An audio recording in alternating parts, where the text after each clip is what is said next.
This is Entropia Universe, a massively multiplayer online game set in a science fiction universe full of spaceships and fantastic curiosities.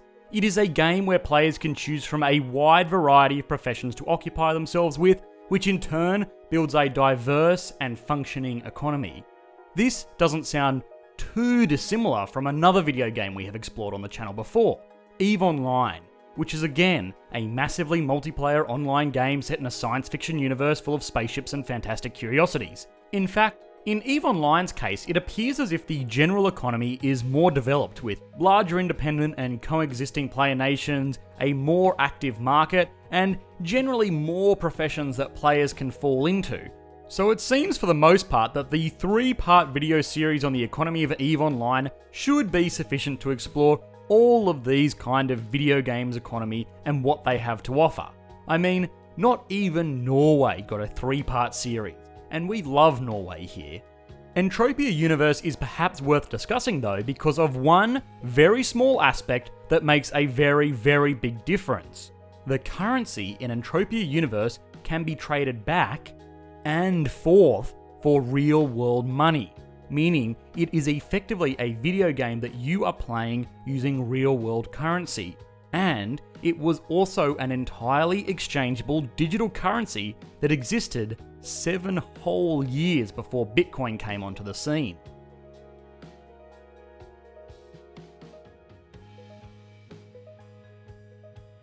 Okay, so the first thing that I have to clarify is that in Entropia Universe, you don't actually use US dollars to buy virtual spaceships. The in-game currency is called PED or PED, but it is tied to the value of US dollars on a fixed exchange rate, which effectively makes it a currency in and of itself. You can load up your Entropia Universe account with 100 US dollars buying 1000 PED, buy yourself a shopfront, turn a profit, and then cash that out to buy yourself dinner or chewing gum or a car. All of these things could and actually have happened in the game. But we will actually get back to industry within the game later in this video. What I want to focus on for the moment is the currency itself. PED, or Project Entropia Dollars, is the in-game currency, and for the most part, it is a currency like any other. It can be used to buy and sell and trade goods within the nation or economy that it was designated to be used in, and it also has the distinction of being exchangeable with other real currencies, elevating it above things like EVE Online ISK or World of Warcraft Gold, which cannot be traded for real currencies, at least not legitimately. This kind of back and forth tradability actually makes PED a really interesting case study. The first thing to know about PED is that it is a pegged currency, meaning that the game developers have decided that their currency is worth 10 American cents per PED, and that is it. That is the price of the currency pair. Now, this kind of pairing is not so different from what you would hear typically quoted on foreign exchange pairs. $1 US is buying $1.48 Australian, 69 euro cents, 87 yen, and 5 Chinese yuan. You probably would have heard things like this while watching any kind of finance segment in the news, or seen something like this quoted on a foreign exchange centre, and PED is no different from any of these other countries. You got 10 PED? Well, you can exchange it for $1 US. You got $1 US? You can exchange it for 10 PED. Pretty simple, yet pretty remarkable when you consider that this is still a video game currency. Now, this whole fixed rate business is also curious. Most currency in today's world are said to be floating currencies, meaning that they have their price determined by market forces. $1 US might buy 80 euro cents today, but if hypothetically Germany decided that it was going to pull its own Brexit and leave the Eurozone, the price of euros would plummet in world markets, and $1 US might end up buying 2 euros. Now, PED does not fluctuate like this. There could be complete anarchy on the Entropia Universe servers, and 10 PED would buy $1 US. There could be an economic boom, and still 10 PED would buy $1 US. This is because it is a fixed or pegged currency, meaning that the central agency of the currency sets the price of the currency, and that's it. Now, this sounds reasonable for a video game, But surprisingly enough, there are actual nations in the world today that have similar control over their currency. Most notably, China. China has been the focal point of scrutiny around the world for unfair trade practices in recent years, with a particular emphasis on them devaluing their own currency. A lot of people get very confused by this, and rightfully so. Currency pairs by their nature are a confusing subject, and especially when you turn around and say that market forces no longer affect the price of this currency anymore. What China does though is actually remarkably similar to what MindArk, the developers of Entropia Universe, do to ensure that they can maintain their currency price.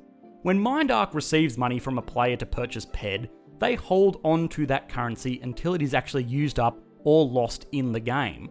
They keep reserves of all kinds of currencies, not only US dollars but also euros and yens and rand and liras, so that when anybody anywhere around the world cashes out their PED, they can exchange it for the equivalent of 10 US cents per PED in their local currency. Because MindArk always holds sufficient currency reserves to facilitate any possible PED-based foreign transaction, they can in turn ensure that this exchange rate is maintained. By default, this also means that no one would ever trade this currency for any other price. If you are buying PED, you are not going to accept less than 10 PED per US dollar. If you are selling PED, you are not going to accept less than $1 US for your 10 PED. Because if either party got any more or any less for their trade, they would just go directly to the game developers themselves. Now, China has been blessed for the past few decades because everybody really wants to buy their stuff.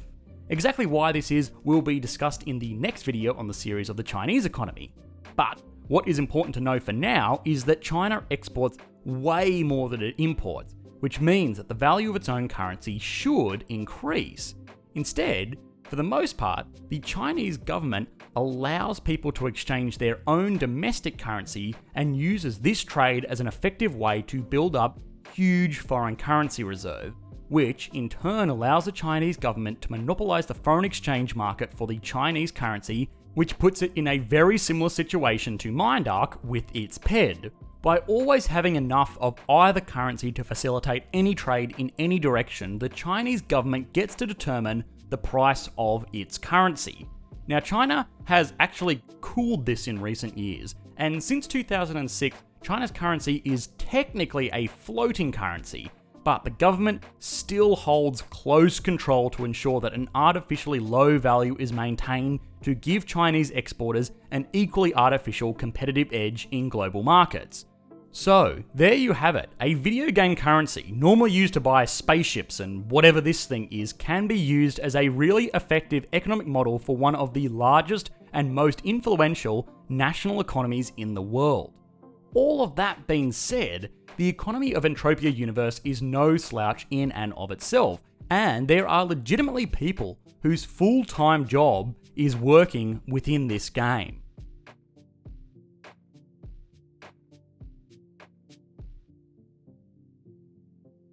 This is planet Calypso, the most populous planet in the Entropia universe. It is also the place where most people that first start the game are dropped to learn the ropes of the industries within the game. This is a very diverse place where complete newbies that will be able to poke at wild creatures for 1 cent an hour rub shoulders with some of the richest people in the game, which are by extension millionaires in real life due to their profitable exploits within this online game. This is also a really great place to sightsee people conducting the primary industries within the game: manufacturing, mining, and hunting of wild creatures. All of these career choices require some level of capital investment. Mining requires the purchase of drilling equipment and fuel to power it. Hunting requires the purchase of weapons and ammunition that will in turn be used to go after whatever these things are and harvest them for their juicy loot. All of these products, of course, cost money, and are in one form or another originated by the game developers before they are sold on the open market. What this means is that more often than not, players will need to deposit money to purchase the tools that they will need to go out and make PED. Nothing too crazy here though, you need money to make money. That's the same in the real world. The big issue though is that all of these industries have negative expected returns on your investment.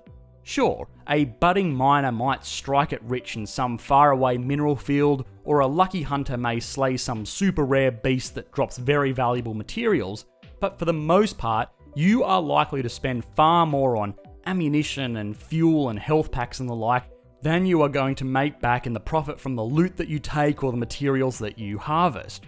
All of this kind of makes Entropia Universe look like a casino, and for the most part, that's exactly what it is. Players can deposit their money, get money exchanged for a set price token that will enable them to play fun games that they are likely to lose out on in the long term. Entropia Universe even goes so far as to post leaderboards listing people who have struck it rich, harvesting minerals or slaying beasts as a kind of quasi-jackpot leaderboard. So, the next most logical question is to ask, how do these players that made millions of dollars in the game do it? Anybody that gambles for long enough should lose eventually, and certainly on top of that, it should be impossible to make money long term, right? Well, yes and no. There are two classes of players that can actually turn a profit doing nothing but playing this game. The first are the equivalent of professional poker players. They understand and play the game at a level so far above the average punter that they are able to consistently tip the odds in their favour by doing everything in the absolute most efficient way as to ensure a slight profit over a long enough time frame. These guys can do alright, but for the most part they aren't really the players making all of the headlines you may have seen about Entropia Universe. The true moneymakers in the game come from the people that buy the blackjack table in the casino. MindArc has consistently turned to its players to raise money for projects. Instead of selling shares in its company though, it sells in-game assets. These are things like spaceships that can be used as cruise ships, or sprawling estates that can be used as game reserves, or even entire planets that are rich in materials. Individuals will bid tens of thousands or even hundreds of thousands of dollars for the right to buy these assets because the players know that they will be able to in turn charge regular players for the right to hunt or mine or do whatever on their new property. With this, these video game investors are basically buying a portion of the casinos that they will operate and profit from themselves, which for a lot of players has turned out very, very well. A player, when interviewed about a purchase in Entropia Universe that cost over $100,000 back in 2006, then the most expensive virtual acquisition ever, said, "Yes, it was expensive, but I can now play the game that I love and bring in about $150,000 a year. Even if someone offered me $1 million to buy this land now, I don't know if I would take it. I wouldn't know how to invest $1 million to make $150,000 a year."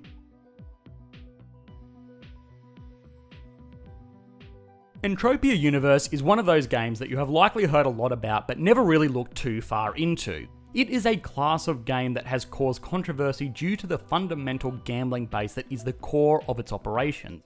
But it does offer layers of complexity beyond this, that if nothing else give us some really great economic case studies. It is a great small-scale model of a pegged exchange currency nation, it offers really tangible insights into how profit-sharing collectives can operate, and it also works as a really cool economic ecosystem to assess how people interact with things of genuine value, which is basically just what economics is.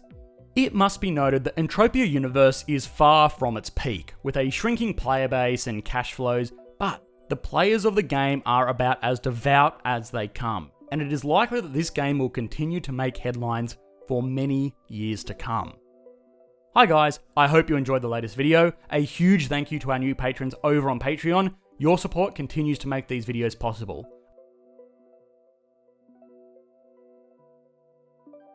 Otherwise, as always, YouTube livestream over on the second channel for the Q&A session, so hop on over there or join our Discord server if you would like to participate in that. Otherwise, if you did enjoy this video, please consider liking and subscribing. Thanks guys, bye.